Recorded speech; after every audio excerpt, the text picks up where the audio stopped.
Hey guys, I'm Dr. Mike and you're in the Pop University lab. We're going to be discussing the 5th exercise in the 5-part series related to lower extremity stretching. I will admit this is definitely the most complicated, so you might need to watch this video a few times to get it locked down. The goal of these 5 stretches we gave you is to allow you to take a holistic approach to the lower extremities, addressing all of the muscles that are commonly used while we exercise. But it's absolutely appropriate to take these exercises individually and apply them to you if you're working through a specific deficit.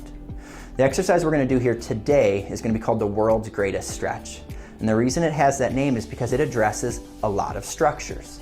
The glutes, the hamstrings, the quads, the adductors, the thoracic spine are all addressed in this big bang for your buck exercise. So this is a stretch that is really appropriate for anyone. For our explosive sprint athletes, for our long distance running athletes, for our weightlifters, strongman competitors, Olympic, CrossFit, whatever movement pattern you do, this is going to be a great exercise for you to bring into your regimen to warm up the lower extremities as a whole. There are 4 key components that need to occur while performing this exercise. The first one's going to be that related to a very deep lunge. So with the right knee forward, take the left knee backwards as far as you can and make sure that that knee is in a locked out position.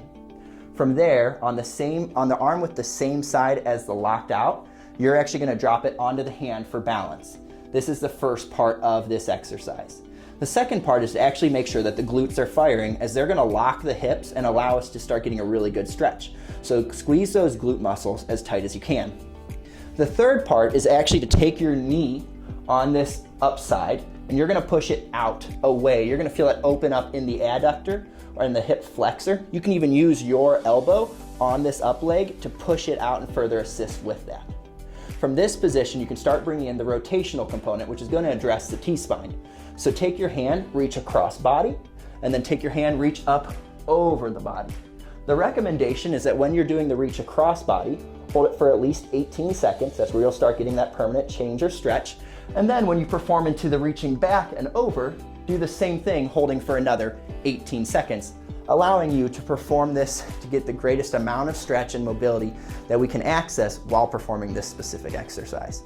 This is the 5th exercise in our protocol. Thanks so much for joining us today, guys.